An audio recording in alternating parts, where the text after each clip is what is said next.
Fala galera, beleza? Professor Ramon na área e hoje a gente vai lá para mais uma resolução de exercícios.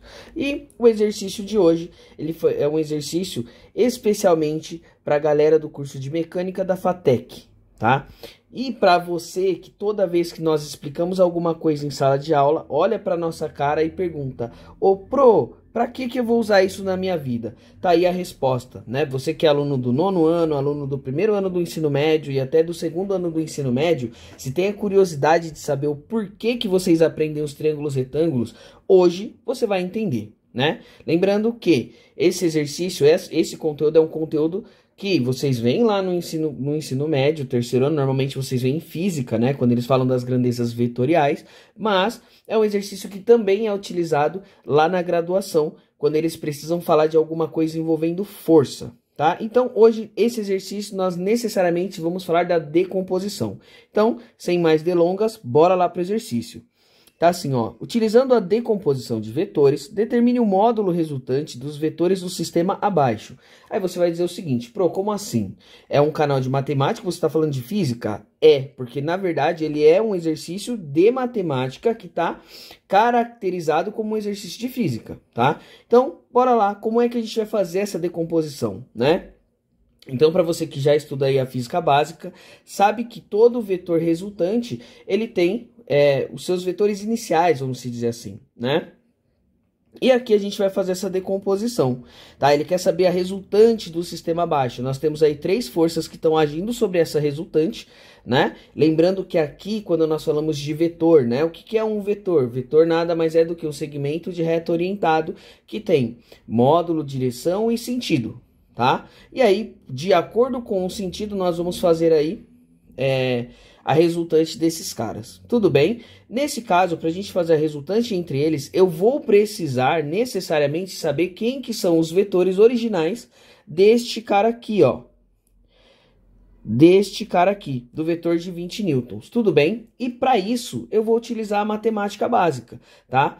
Pro, que matemática básica a gente vai utilizar? Onde estão esses vetores, né? Os vetores originais desse cara, eles estão aqui, ó, sobre os eixos das abscissas. Então, esse é um deles. E nós temos um outro carinha aqui, ó. Esse seria o outro deles. Tudo bem? Pro, e agora? Como é que a gente vai calcular? E se você lembra disso, né? Você sabe o seguinte, que quando a gente fala dos vetores, né, necessariamente, a gente pode alterar ele, mudar ele de lugar, colocar ele onde eu quiser, né? Desde que eu não mexa necessariamente com a sua direção, com o seu módulo e com o seu sentido. Beleza? Bom, então, bora lá para a resolução. Eu ainda não estou conseguindo enxergar onde você quer chegar, né? Vamos lá. Então, vamos pegar esse cara aqui e a gente vai desenhar ele de novo, né? A gente vai fazer um recorte nele aqui e vai mudar ele de lugar. Vou colocar ele do lado de cá. Opa, agora já começou a ficar parecido com uma coisa que vocês conhecem. Principalmente vocês alunos do 9º ano, 1º ano e 2º ano do ensino médio, certo? Virou um triângulo retângulo, né? E como eu sempre digo, qual que é a melhor maneira da gente começar a resolução de um triângulo retângulo? Principalmente quando a gente tem um ângulo de referência, tá? A gente vai começar por identificar quem são os lados desse cara.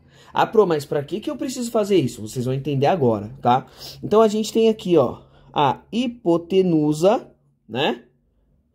Nós temos então a hipotenusa. Esse é o nosso primeiro segmento a ser identificado, porque ele está oposto ao ângulo reto, tá?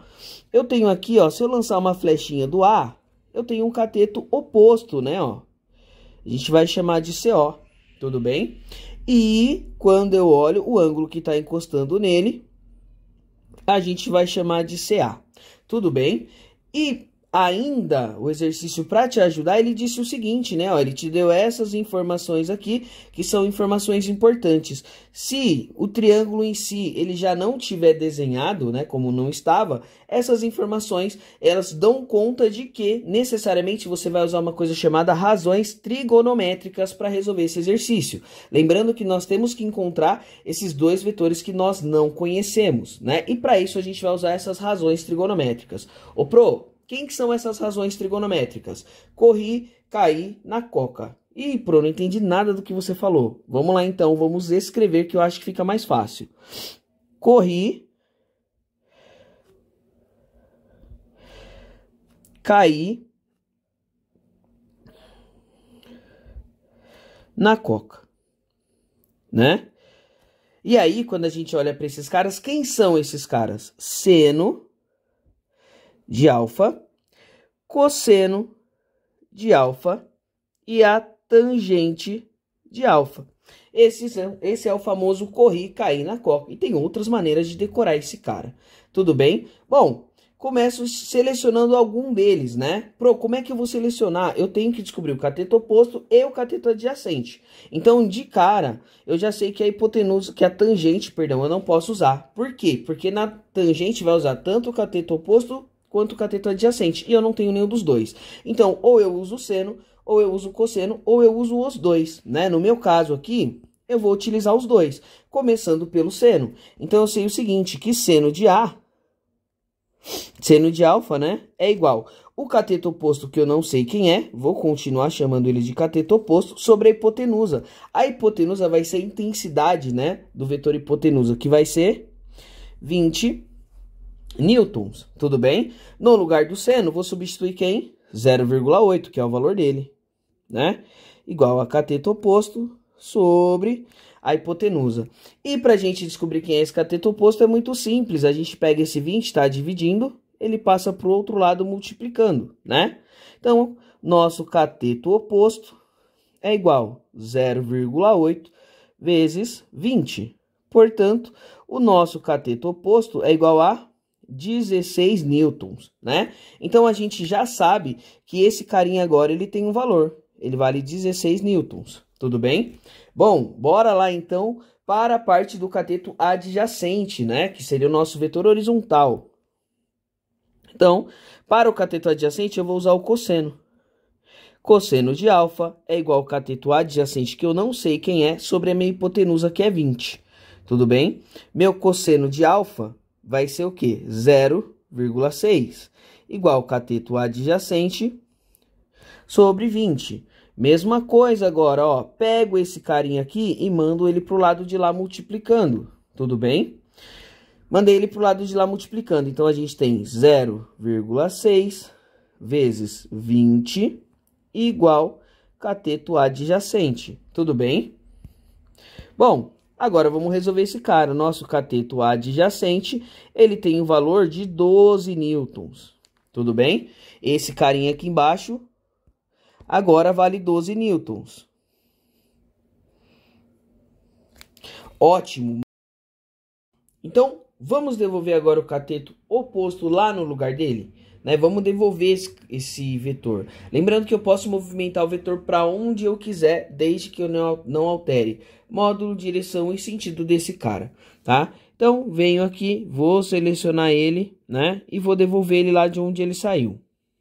Porque agora a gente já sabe quem é o valor dele, né? Bom, para que a gente devolver ele no lugar dele, Pro? Porque agora a gente vai precisar calcular quais são as resultantes dessas forças que estão agindo, né, nesse sistema total. Bom, começando pela vertical, eu tenho 16 newtons subindo de força e tenho 4 newtons descendo. Sentidos opostos, eu vou subtrair essas forças. Então, vai me restar aqui um vetor no sentido do nosso maior módulo, né? Que é 16 newtons, de, agora, 16 menos 4, de 12 newtons, né? De módulo. Tudo bem? Bom, vamos agora lá para horizontal. E na horizontal, eu vou fazer de outra cor, tá? A gente tem um vetor para o lado direito de 12 newtons e para o lado esquerdo de 7 newtons, né? Então, a gente vai ter um vetor horizontal, vamos subtrair os dois, né? Temos aqui um vetor horizontal de intensidade, 5 newtons agora, tudo bem? Sentidos opostos, de novo, eu tenho que subtrair. Ótimo. Pro, esses caras já são vetor resultante? Não, o vetor resultante é esse cara aqui, ó. Este cara é o nosso vetor resultante, né? Que é o resultante dessas duas forças. Vamos chamar ele de R. Tudo bem? Bom, e agora? Como é que a gente vai calcular esse resultante mesmo? Vamos movimentar, né? Vamos movimentar o que a gente pode aí, que no nosso caso é de novo vetor vertical. Olha ele aqui, né? A pontinha dele ficou lá, mas deixa ela lá. Então, temos novamente um triângulo retângulo. E quando a gente chega neste cara, a gente volta, né? Nós somos, de novo, arremetidos lá para o ensino fundamental, nono ano, oitavo, nono ano e primeiro ano do ensino médio. Por quê? Para a gente conseguir descobrir esse vetor resultante, eu posso usar uma relação, uma razão, né? Na verdade, dos triângulos retângulos, que é o seguinte. É o pitch, né? Aí você vai falar assim, ué, pitch? Quem que é esse cara? Pitágoras, onde ele vai dizer para nós o seguinte, que a hipotenusa ao quadrado, né? A hipotenusa ao quadrado é igual a um cateto ao quadrado mais o outro cateto também ao quadrado. Tudo bem? Bom, vamos resolver esse cara. Então, a nossa resultante ao quadrado, né? Nossa resultante ao quadrado é igual a 144 mais 25. Então, o nosso resultante, já fazendo a conta direta, né? Aqui, já fazendo a conta direta, vai ser a raiz quadrada de 169. Logo, o nosso vetor resultante para esse sistema vai ser igual a 13 newtons. Então, quando eu coloco um objeto submetido a todas essas forças iniciais, a gente tem um vetor resultante de 13 newtons. Tudo bem? Bom, galera, muito obrigado para quem chegou até aqui. Mais uma vez, eu vou pedir para vocês aí, se inscrevam no meu canal, continuem acompanhando, ativem o sininho. Por quê? Porque eu sempre vou postando resoluções. Ah, Pro, mas você vai sempre postar resoluções da graduação? Posso colocar. Coloca aí para mim nos comentários o que você achou desse vídeo, se você tem alguma dúvida, se você tem algum exercício específico que você gostaria que eu resolvesse aqui, que com certeza eu vou colocar ele no planejamento das próximas aulas. Muito obrigado e tenham uma ótima noite, um ótimo dia, uma ótima tarde. Nos vemos nos próximos vídeos. Tchau, tchau!